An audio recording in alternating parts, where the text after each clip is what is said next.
What do you call this?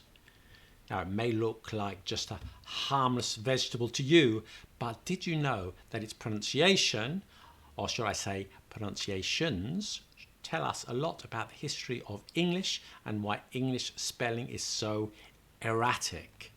And yes, before you start writing angry comments, I know that it's botanically classified as a fruit, but you must admit that it's kind of more vegetable-y. Anyway, that's not the point. That's beyond the scope of this video. Today on Let Them Talk TV, we're talking pronunciation. So how do you pronounce it? If you're British, or you learn British English, or Australian, or most English-speaking countries outside of North America, chances are you'll say tomato. I'm British, so I say tomato. If you're from the US or Canada, you'll say tomato, though I believe there are some regional exceptions. And of course, if you learnt American English, you'll say tomato too. But why? Why the difference? This requires some explanation, but stay with me because it's a fascinating story about migration, war, the Spanish, and werewolves. Okay, not werewolves, I made that bit up, but it is an interesting story, so stay tuned. Now, there is an old song you might know. It's called Let's Call the Whole Thing Off. It's by George and Ira Gershwin, and it contains the line, well, let me just play them for you. You like potato, and I like potato. You like tomato, and I like tomato. Potato, potato, tomato, tomato. Oh, let's call the whole thing off. Tomato, tomato, potato, potato. Let's call the whole thing off. Now, first of all, what baffled me as a kid, and it still does until this day, is potato.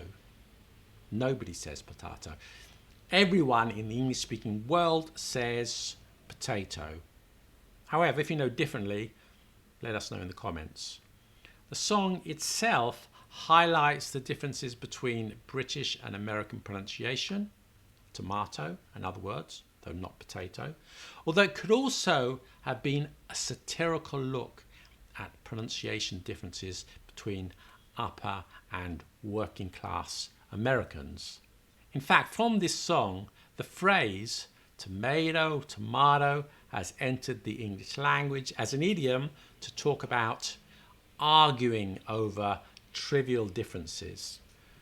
It's not ukulele, you idiot, it's pronounced ukulele. Yeah, tomato, tomato, whatever. In order to understand why these words are pronounced as they are and where they are, we need to look at the history. We'll look at tomato or tomato, and we'll take potato along for the ride. And that's important, trust me. Both tomato and potato are indigenous to the Americas. Potato we get from Spanish, and according to Wikipedia, the Spanish word is a hybrid of the Taino language patata, sweet potato, and Quechua, papa, potato. In most of the Spanish peninsula, it's known as patata. Notice the middle vowel is different from ours. The Spanish patata, English potato. The word potato entered the English language in the 1560s, although the original potato was the sweet potato. Tomato we also get from Spanish, and the Spanish got the word from the Aztec language, Nahuatl, and it was called tomato. The Spanish word is tomate. The middle vowel in British English is slightly longer, but it's similar. Tomato, tomate, ah. Whereas it's quite different from the American pronunciation. Tomate, tomato. Excuse my bad American accent. Although the Spanish encountered tomatoes as early as the 1540s, they were not introduced into England until around 1600, and even at that time the English regarding them with suspicion, and they were seldom eaten because many believed that they were poisonous. And in fact, they are botanically related to the deadly nightshade family of plants. One of the names for tomatoes back then was poison apple. So for a long time, when they were grown, it was for decoration rather than consumption. It wasn't until the late 18th century and early 19th century that the tomato became a common recipe ingredient in English cuisine. The first reference to the word we use today, tomato, is only found in 1753 in the Encyclopedia Species Plantarum, where it says, and I quote, "A fruit eaten, either stewed or raw, by the Spaniards and Italians and by the Jew families of England. It was introduced into the US in 1789 by the then Secretary of State, Thomas Jefferson. He cultivated and ate tomatoes and helped popularize the food from the 1820s. The word tomato came into English usage much later than potato, and this is important for reasons that will become apparent." Another name for tomatoes in that era was love apples. Why love apples? Was it for their aphrodisiac qualities or for their soft, fleshy appearance? Probably not. It might have more to do with the fact that in Italian they were called pomodoro, golden apple, probably attesting to the fact that the early varieties arriving in Italy were yellow, though this is disputed. Another story tells us that in Italian it used to be pomidoro, from a variety that came from Morocco, hence the Moor's apple. Anyway, pomidoro to the French that sounded like pomme d'amour, which of course means love apple in English. In the slang of the jazz age of the 1940s, a tomato was another term for an attractive woman. Phew, look at her, she's such a tomato. Now let's get this straight. Tomato entered the English language later than potato, and the timing is crucial. So why? It's all because of the Great Vowel Shift. If you've ever wondered why English spelling is so erratic, one of the main culprits is the Great Vowel Shift.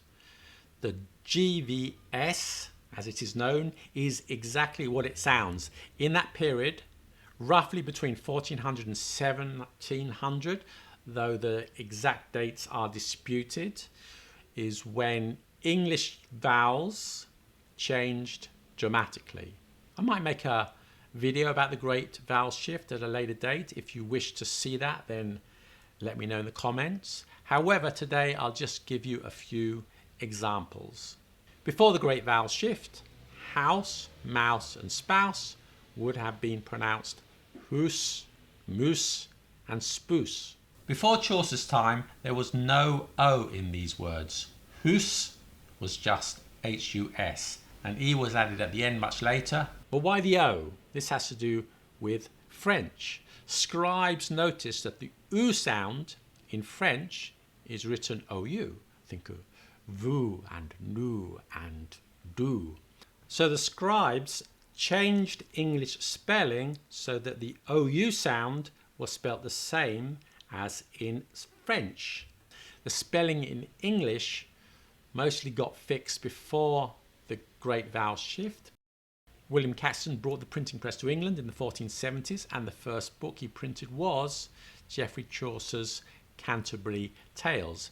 That's why English spelling often doesn't make much sense. It's because the words are spelt as they were pronounced 500 years ago or more. Let me give you a couple more examples. Like was pronounced by Chaucer. Leek. Wife was weef. Five was five. Knife was kinif. The K was lost as well. And bite was beat. Listen to this voice file from Wikipedia, which tells us all the vowel changes of bite between 1400 and 1700. Beat, bait, bait, bite. The Great Vowel Shift marks the change between Middle English and Modern English. If you listen to Old English, also known as Anglo-Saxon, spoken in England prior to the Norman conquests of 1066, it's a different language. You won't understand anything, with the possible exception of a few words here and there. Middle English, the language of Chaucer, you'll be able to pick out some odd phrases, some words. It's recognizable as English, but it's very, very different. Shakespeare wrote towards the end of the Great Vowel Shift and marks the start of the early modern English. Somebody from the 21st century could understand Shakespeare, even though some of his pronunciation would seem strange to us. For example, Shakespeare rhymed die and memory. They don't rhyme today. Some of his wordplay are lost on a modern audience. So, for example, reason and raisin were pronounced the same. If you know this, you understand the cleverness in a line such as, if reasons were as plentiful as blackberries. The Great Vowel Shift affected different dialects within England and Scotland in different ways. Standard American English is a variety of Southern British English from around London. That's why often Standard American English and Standard Southern British English, known as SSBE, are often more similar to each other than a dialect from the north of England, such as Geordie from Newcastle. So generally speaking, American English is English that had gone through the Great Vowel Shift, whereas many accents in the north of England preserve vowel sounds to this day that predate the GVS. So for example, I can't really do a Geordie accent, but up there they might say oos and boot. And those pronunciations would have been familiar to Chaucer. Whereas in both SSBE and Standard American, it's house and boat. Some Canadian speakers of English have what's called Canadian raising. So about is pronounced aboot and out as oot, although that's perhaps somewhat exaggerated or cliched. But why is this? Linguists aren't sure, and it could be that immigrants to Canada came from parts of Britain that were less affected by the Great Vowel Shift, or something happened later on in Canada to shift those vowels back to how they were 600 years ago. Why did the Great Vowel Shift take place? Well, this is a source of much debate. It could have something to do with migration after the Black Death in the mid-14th century, which some estimates suggest killed 30 to 40% of the English population.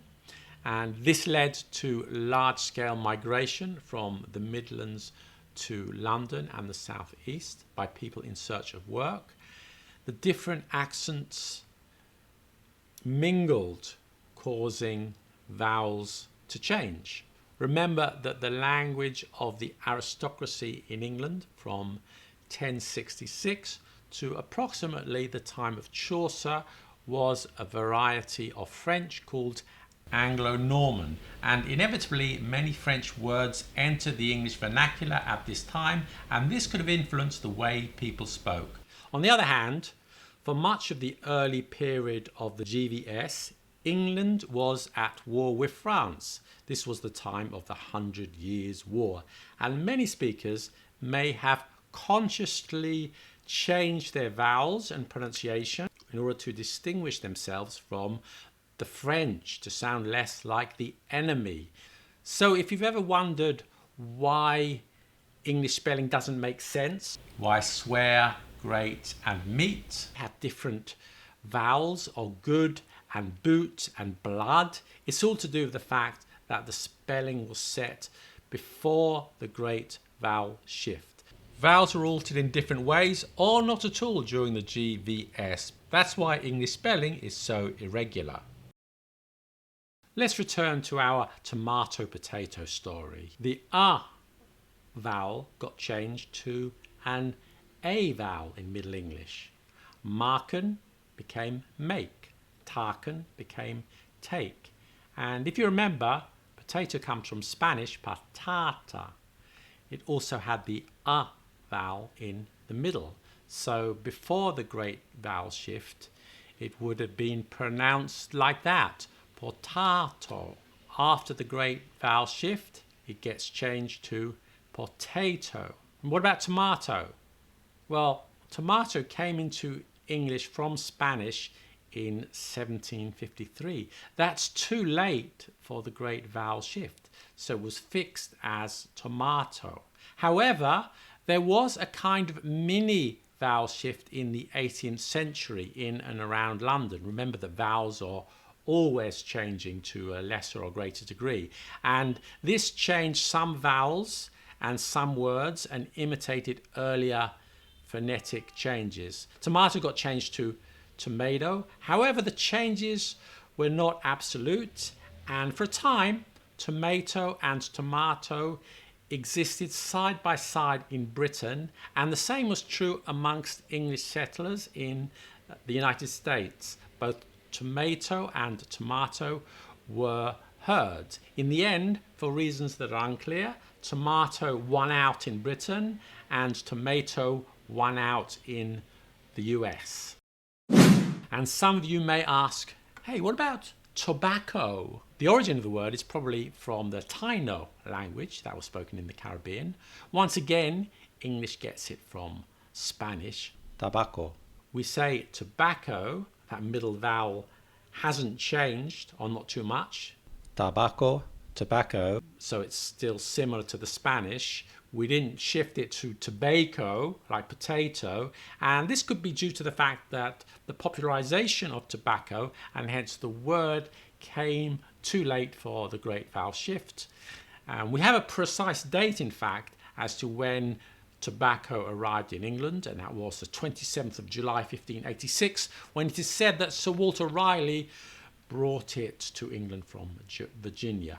But the practice caught on only in the 1660s. And ironically, when it arrived in Europe, tobacco was seen as good for your health, quite the opposite of potatoes and tomatoes, which were regarded as poisonous. Listen, Bob, I'm your doctor, and I'm telling you for your own good, don't eat potatoes and tomatoes. They'll kill you.